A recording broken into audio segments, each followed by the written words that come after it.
Olá, isso é o FESP em Ação, a Fundação de Ensino Superior de Passos a serviço da comunidade. No programa de hoje vamos falar sobre um tema presente no nosso dia a dia, em todos os ambientes que frequentamos, a intolerância. A reportagem é de Marcelo Augusto. Pelo segundo ano consecutivo, alunos do 9º ano, antigamente conhecido como 8ª série do Colégio São Francisco, promoveram um café filosófico onde debateram entre os colegas, professores e convidados o tema intolerância.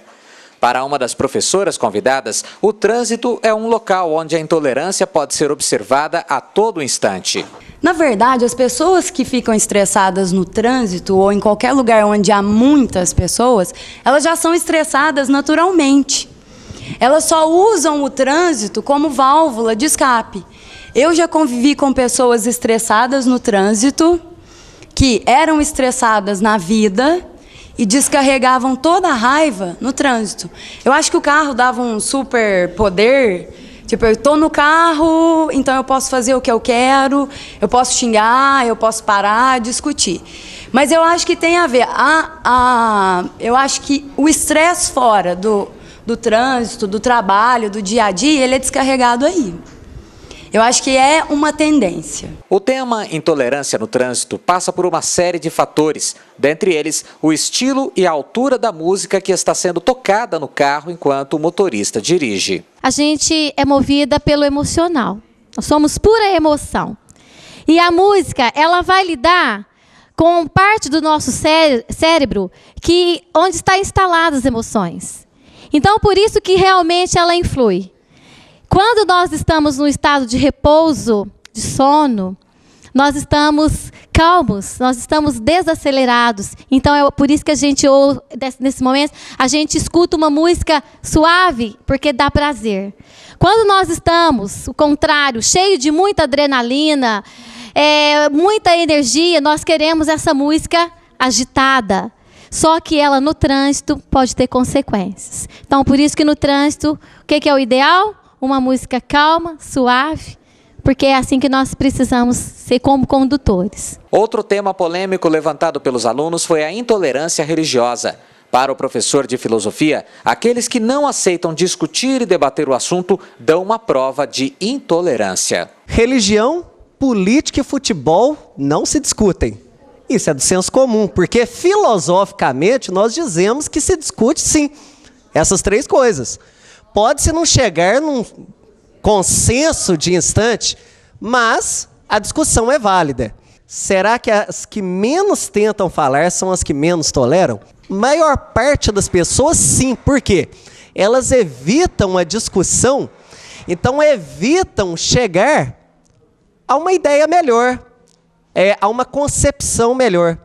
Mas eu acredito que a intolerância ligada à religião se deve a um outro fator, fundamentalismo. Sabem o que é fundamentalismo? É quando você pega um texto ao pé da letra, você não o interpreta, segue como está escrito mesmo e considera verdade.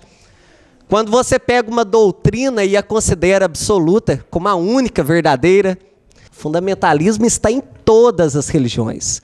Todas as religiões do mundo possuem uma ala fundamentalista ou, às vezes, um grupo de seguidores fundamentalistas, que na maioria das vezes provoca atos intolerantes.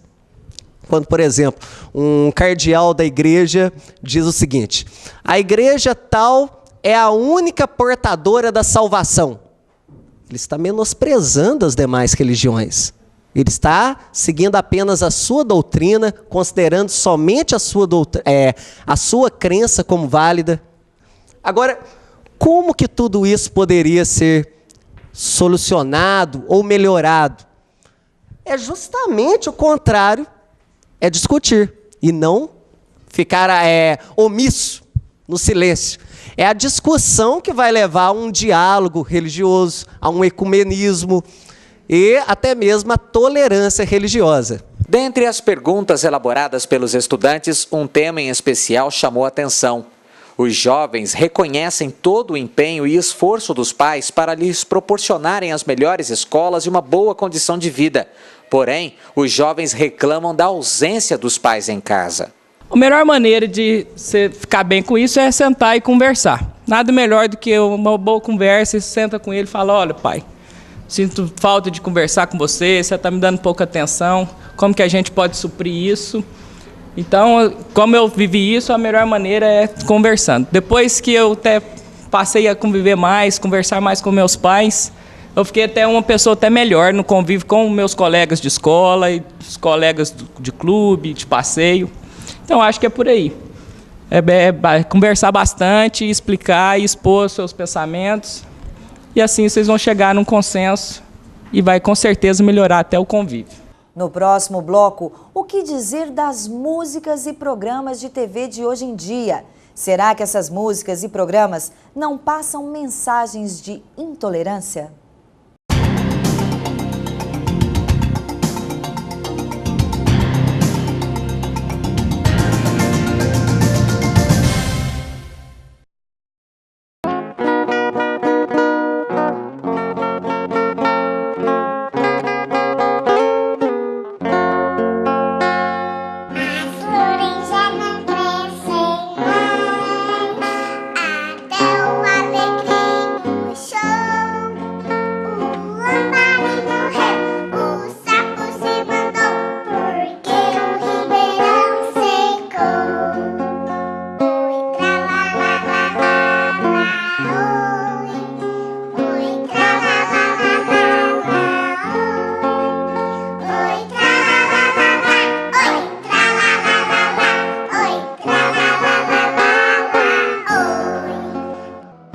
Preserve nossas nascentes.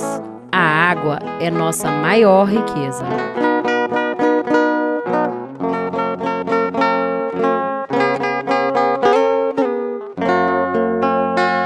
FESP, mais que educação, responsabilidade com o futuro.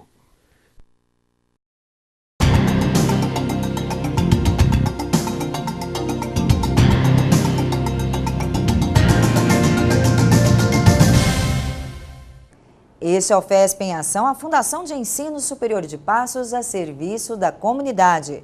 No programa de hoje, o assunto é a intolerância, nas suas diversas formas, seja ela religiosa, cultural, social ou racial. Vamos conferir a segunda parte desta reportagem com Marcelo Augusto.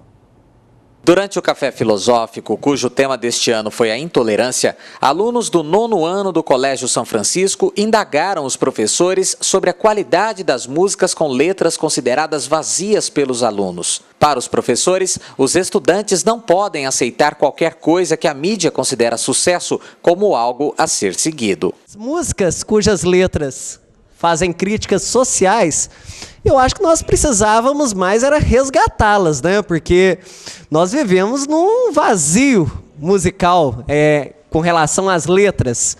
Veja que no contexto da ditadura militar, quantas letras musicais, quantas composições que tinham um fundo social, que tinham um fundo de, às vezes, protesto, buscando uma melhoria, uma conscientização, quanto era enriquecedor, tratando-se, até mesmo falando de cultura.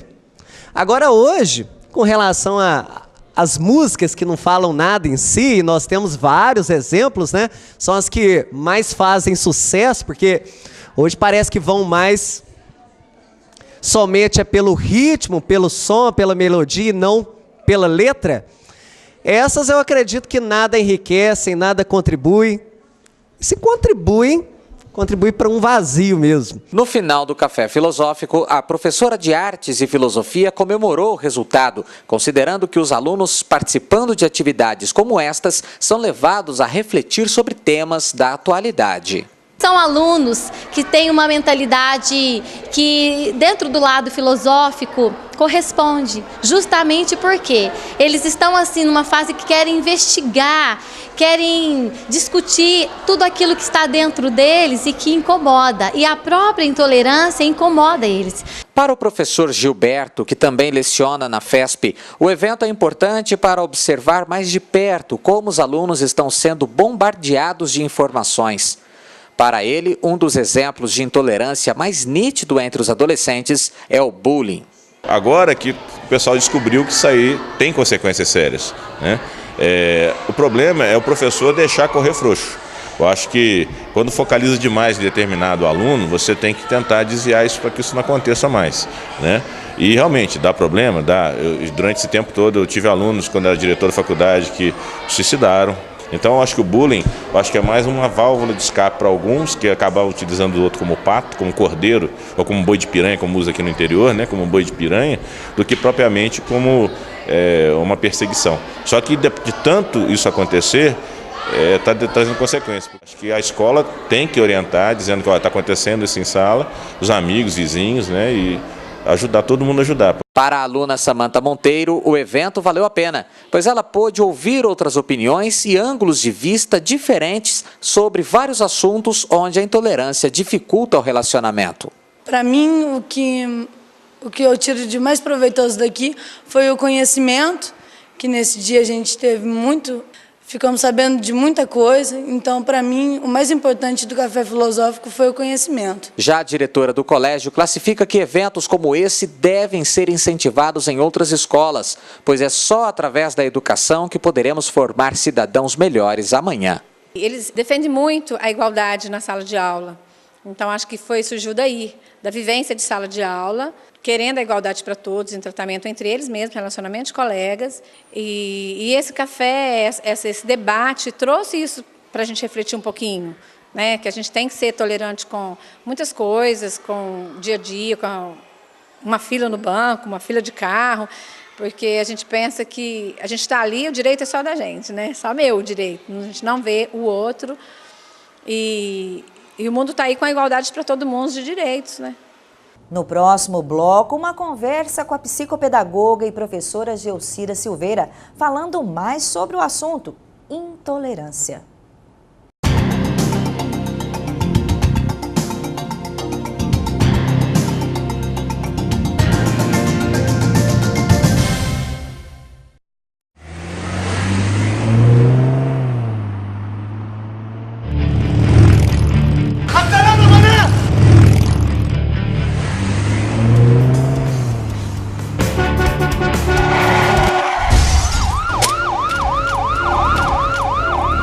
Campanha de conscientização dos motociclistas. Realização Polícia Militar de Minas Gerais. Bombeiro Militar de Minas Gerais. Você sabia que o tabagismo é a maior causa de morte evitável em todo o mundo? A cada hora, morrem 616 pessoas vítimas do cigarro. Enquanto você assiste este comercial, aproximadamente 5 fumantes morrem. Você não acha que está na hora de parar? Campanha FESP em ação contra o tabagismo. FESP, mais que educação, responsabilidade com o futuro.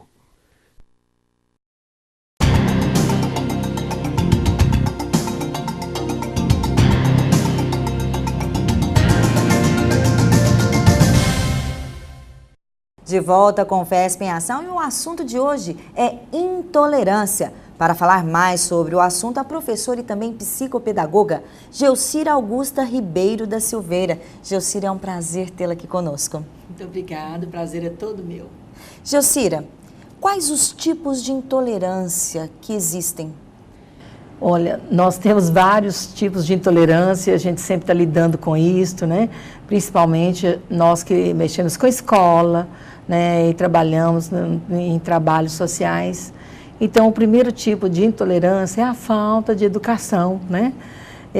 De limites, que a família hoje já não é a mesma, e a escola também. Nós competimos muito com as grandes informações, esse mundo globalizado, é um mundo que exige muito da perfeição das pessoas. Os jovens, as crianças, os adultos estão sofrendo muito com isso, porque todos os modelos mostrados são modelos perfeitos, e a gente sabe que isso é impossível. A intolerância, Geucira, ela está mais evidente nos dias atuais? Sim, mais evidente, devido à exigência que o próprio mundo coloca para a gente, né? Essa correria do dia a dia, o estresse do dia a dia. O estresse do dia a dia, a correria, o modelo que a mídia passa para a gente, né, para os alunos. E hoje tem que ser alunos que saibam informática, então, tem alunos que não conseguem estar dentro dos modelos previstos, né? E causa mesmo essa agressividade, essa intolerância de estar junto com o outro, agride o outro e assim por diante. O bullying, o que você me fala? Muito presente na nossa comunidade, é na escola, é na igreja, né? Então, tudo é o responder. É uma intolerância atrás da outra, né? E a gente vê na agressividade do aluno, do ser humano, de uma maneira geral. Quando você dirige a palavra, já responde assim, de uma maneira agressiva. Então, a gente já logo olha, essa pessoa, ela deve ter tido um lar, ou está convivendo num lar de agressividade. Porque tudo aprende na própria casa. São pais que discutem muito, são pais que brigam muito, e assim vai indo, né? Atentos aos filhos, né? Exatamente. E a família está deixando muito para a escola, né? Um dia desse eu estava lendo numa matéria do jornal, a mãe rindo diante de um delegado que estava repreendendo o seu filho. E olha a atitude dessa mãe, né? O modelo que ela está dando para o seu filho, que exemplo, né? Então, são coisas assim que a escola já não é a mesma mais, a família já não é, e a família desestruturada do jeito que nós estamos tendo, né? E sempre tem motivos para que a criança, o adolescente, o jovem fique irritadíssimo. Então, eles praticam o bullying assim a toda hora, né? Tanto em casa quanto na escola. E mesmo a gente vê isso em adulto, em profissionais também. Patrão respondendo agressivamente empregados respondendo agressivamente patrão, aluno, professor e assim por diante. Então, nós estamos vivendo num mundo muito conturbado. É preciso da sociedade, todos os membros, todos os setores, parar, pensar, refletir melhor naquilo que podemos fazer para melhorar o nosso quadro sobre o bullying, principalmente em Passos. Como os pais podem perceber que o filho está sendo alvo de bullying na escola? O primeiro sintoma da criança ou do adolescente atacado pelo bullying é o isolamento. Às vezes chega em casa, fica isolado, chora, não quer comer, né? E os gordinhos são motivos para isso, cabelo encaracolado, a cor, né? Situação financeira. Então, tudo isso é motivo para que outras crianças pratiquem o bullying em relação a essa outra criança, ou esse outro adolescente, ou jovem também. Então, o primeiro sintoma é o isolamento. E o que os pais devem fazer? É procurar dialogar, porque eles precisam estar dentro do assunto, dentro da vida do seu filho, para evitar traumas e até acidentes de morte, de repreensões fisicamente e moralmente. É preciso dos pais conhecer também o que é o bullying, né? Ir para as escolas. E sempre a gente está indo, fazendo palestras, né? Um dia desse estive na escola Caetano Machado, fazendo palestras para um grupo de alunos que estão preocupados com isso. E alunos relatando coisas absurdas acontecendo em casa. Pai que chuta uma porta, pai que bate na mãe. Então, o bullying está dentro da própria família. Em todas as escolas sempre tem um caso ou outro de que os pais, o exemplo dentro de casa é completamente daquilo que se queria que a criança seguisse. Isso, né? Nós percebemos isto, de que está vindo muito isso de casa. E a escola também erra um pouco, porque a escola precisa humanizar mais as suas ações. Certo? Então, não podemos olhar para o lado só técnico, né? Nós estamos mexendo com o ser humano, que é uma coisa é muito importante, a gente está refletindo sobre isso, né? Nós trabalhamos com o que é mais caro da família, que são seus filhos. E só de ser pessoa e ser humano já merece todo o nosso respeito, né? Eu me preocupo muito com a escola, porque a escola está desviando muito a sua função. Quando o professor percebe que o aluno está sofrendo bullying, está acontecendo algo de errado com aquela criança, qual o procedimento do professor? O procedimento do professor deve ser comunicar a direção, a supervisão, fazer estudo de caso e começar a observar o que está acontecendo, dialogar com ambos ou com grupos, o que está havendo, né? Porque geralmente está vindo de aquele que se mostra diferente, né? Às vezes uma criança que estuda muito é um CDF, Então, ele sempre é o alvo de um bullying. Ele é o diferente. Ele é o diferente. Um gordinho é o alvo, né? Então, aí começam as agressões. Então, a escola precisa estar atento a isso. Hoje não tem como escapulir disto, porque está tendo nas escolas. E os professores também, tem professores que praticam bullying também. São muito agressivos com os alunos, né? E nós precisamos prestar atenção. Eu dou, assim, até uma palavra para os meus colegas, que eu respeito muito. A gente sofre muito na escola, porque a família já não está ajudando tanto. Mas a calma é necessária. E a educação em primeiro lugar. O professor precisa ser educado, humanizado, porque ele dá o exemplo para o aluno, né?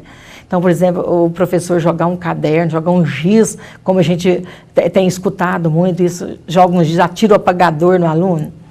Isso é bullying, né? Então, é uma questão de sentar, estudar, verificar, para tomar as direções cabíveis. Respeito é essencial para que a intolerância não aconteça. E sempre tem aquela palavrinha mágica, né? Educação cabe em todo lugar. Em qualquer lugar. Então, a pessoa educada, a pessoa que tem a humildade, o respeito, a tolerância para com os defeitos dos outros, vai bem em qualquer profissão. Gelsira, um recado para aquelas pessoas que estão nos assistindo. Para que a intolerância não cresça dentro da sua própria casa, não aconteça nas ruas, qual o conselho que você dá? Não só como professora, psicopedagoga, mas também como mãe de família, né? Pode falar. Eu quero que todos prestem atenção naquilo que eu vou dizer, com muito amor e carinho, que eu digo isso às mães, aos professores e principalmente à família. Cuide de seus filhos, tenham muito amor. Eles não pediram para nascer, mas também a gente não pediu para ter aquele ou aquela filha ou filho, né? Mas que todos possam, com respeito, atender às necessidades dos seus filhos, cada um na sua idade, e acompanhar. Então eu digo sempre para as mães, abram suas mãos. Ser mãe é para o resto da vida, sem descanso, sem férias, sem aposentadoria e sem remuneração. É muito amor. Gelsira, muito obrigada pela sua participação. Eu que agradeço a oportunidade. Eu amo o que eu faço e atendo a comunidade. Podem procurar o Núcleo Psicopedagógico na Avenida Expedicionários, bloco 13 da FESP, porque nós estamos lá à disposição para orientar as famílias, orientar os professores, se necessário for, e busquem mesmo as orientações. Muito obrigada, Gelsira, pela sua participação. Eu que agradeço a oportunidade. Estou à disposição. O FESP em Ação fica por aqui. Se você quiser participar do nosso programa, enviando a sua sugestão de pauta para fazermos aí no seu bairro, na sua cidade, ligue para o 3529-8054 ou 3529-8005. E até o nosso próximo encontro.